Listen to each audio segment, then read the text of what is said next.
What is going on, you guys? I am coming to you today with the TIE Advanced review. This is the blister from X-Wing 2.0.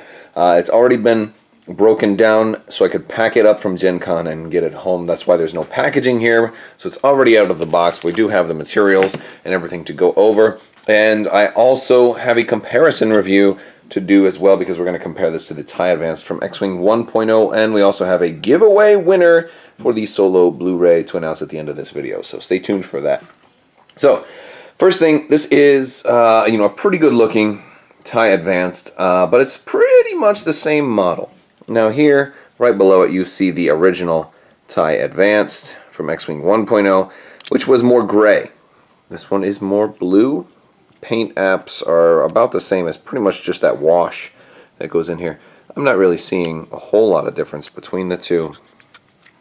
It looks like the original one has a darker wash on it, and this blue one has much less wash, but enough that you can still make out the detail. So now one other one that we have, again, our 2.0 on top. This is the Juno Eclipse model from that came with the Raider.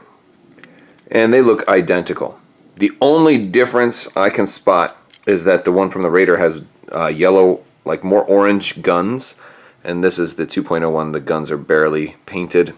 So now this, sometimes paint apps can vary from model to model, but this actually looks like it may be less paint than any of the other ones, so it might actually not be that great of a model when you compare it to the other ones.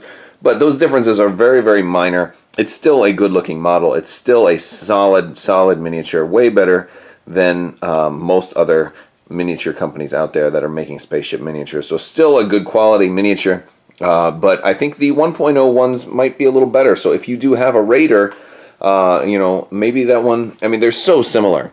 So just take a look at yours and see, are the guns, like, 'cause this is the old 1.0 from the Raider. It's a little bit different. Not too different. And again, it's a great buy if you don't have that many TIE Advanceds and you're just looking for more, because these TIE Advanceds are getting an overhaul.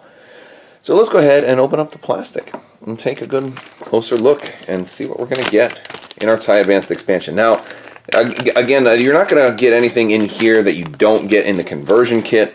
You're just getting more. And that's fine. There's nothing wrong with getting more. So let's look at our plastic first. The first thing we're going to notice, the dial is greatly improved. Greatly improved. We've got a 1 forward now. We've got a 3 Talon roll now. Blue moves, which used to be green moves for the colorblind. All of these things are included. We've got our our cardboard chits there to go into the plastic bases.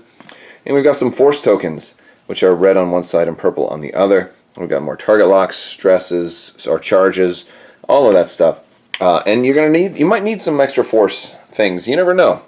And this is one of those times where having extra cardboard tokens is not necessarily a bad thing, since if you want to, upgrade all of your old stuff. So I'm a big fan of having some extra cardboard, at least for the time being. Now, let's take a good hard look at this awesome new ship, right? So TIE Advanced doesn't have the evade like it used to have, so kind of got a little bit of a nerf in that regard, but evade isn't as good in 2.0 anyway. We do have the barrel roll, we got target lock, and we got focus into a red barrel roll if we want to be able to have a built-in push the limit, and I think they all kind of have that, so that much is good. You also have a built-in advanced targeting computer into all of these while you perform a primary attack against the defender. You have locked, roll 1 additional attack die, and change 1 hit to a crit. So you're getting the extra die, but it's not automatically a crit, but still not bad. After you perform an action, you may spend a force token to perform an action. So Vader still has the ability to take a second action. It costs him 1 of his force charges, so he's got the plus arrow there, so he's going to get a force back every turn, but he's capped out at 3 force. So if he wants to use force to change focus results, then he is going to potentially eventually run out of force. So you might not always want to do extra actions with Vader. You may want to let Vader catch his breath at some point in time. But he's also Initiative 6, which is the highest in the game. There's not going to be that many Initiative 6 pilots. Next up, the man, Marek Steel. He has the ability of, when you perform an attack, if the defender would be dealt a face-up damage card, instead draw 3 damage cards, choose one, and discard the rest. I think Marek Steel is going to be really good now, especially because of the fact that crits are more likely to get through. Shields have been reduced across the board. The TIE Advanced didn't get any really nerf to shields, but a lot of other ships did. And, you're more likely to get damage through now, especially with the nerf to evade and so many other little things. Ved Foslo. When you execute a maneuver, you may execute a maneuver of the same bearing and difficulty at a speed 1 higher or lower instead. This is going to have to be a legal maneuver, so you can't do a 0 speed forward if you did a 1, because there is no 0 forward. That's a 0 stop, so it's a different type of maneuver. You can't do a 5 forward and bump it up to a 6 forward, because there's no such thing. And unless someday there becomes a 6 forward.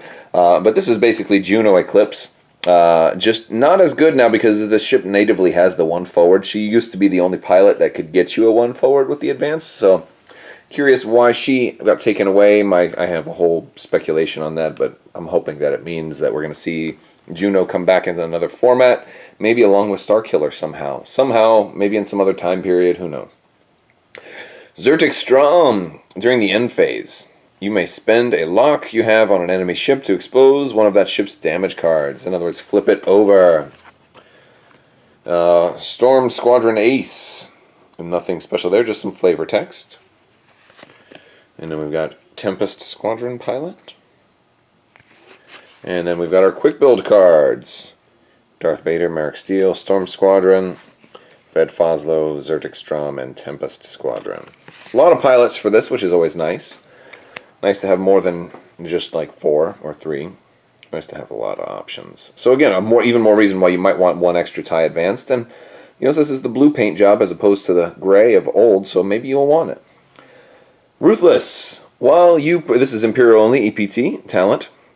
While you perform an attack, you may choose another friendly ship at range 0 to 1 of the defender. If you do, that ship suffers a damage, and you may change one of your die results to a damage. That's, if you've got enough shields on there, especially if they can regenerate, why not? Squad Leader. This gives you the red coordinate action. While you coordinate, the ship you choose can perform any action only if that action is also on your action bar. An action, not any. Heightened Perception. I think we get this in the course set already, but at the start of the engagement phase, you may spend a force. If you do, engage at initiative 7 instead of your standard initiative. Supernatural Reflexes. Before you activate, you may spend a force to perform a barrel roll or a boost. Then, if you did something you didn't already have, you take a damage. Fire Control System. This is a good one. When you perform an attack, if you have a lock on the defender, you may reroll 1 attack die. If you do, you cannot spend your lock during this attack. So this is just a nice way to keep your lock, which is going to work really, really well with the TIE Advanced. And then Cluster Missiles. They do have the little range symbol on there, and they have 4 charge. So you can potentially get some extra, extra shots, which is always nice for the Cluster Missiles. And that's about everything. So we do have another giveaway winner to announce. So for the Amazon gift card for a Solo Blu-ray, the winner is going to be Chris LaFosse. Congratulations, Chris. Go ahead and shoot me an email or contact me on social media, or hopefully through my About page on my back end of my channel, and I'll get your contact information and we'll get that out to you. For everybody else, there are going to be more giveaways coming. I did say that I was going to give away a Super Star Destroyer for Armada. That one won't happen until later. I've got to figure out some details because I'm trying to do like a big deal with that. But we'll probably be starting up another giveaway in about a week. So stay tuned for that. Make sure you click that subscribe button, and also the notifications. Turn on notifications so you don't miss out. You don't want to miss when the next giveaway happens. And that is going to do it for me. So, if you like this video, go ahead and give it a thumbs up. Let me know what you think down in the comments below, if you would be so kind. Which version do you prefer? Do you prefer the old or the new? Or the blue? Or the gray? And we've got, so newest, well, let's go newest to oldest. Right? There we go. We've got them going all 2.0 on top. Raiders Tie Advanced in the middle, and then the classic Tie Advanced on the bottom. I have a lot of Tie Advanceds. I really did not need to... Oh, I guess we do see a little bit of different shading on the sides. I guess that is one difference. It's maybe a little cleaner on this one. It just seems like it's less shade on this one. And again, if you wanted more shade, that's real easy to do.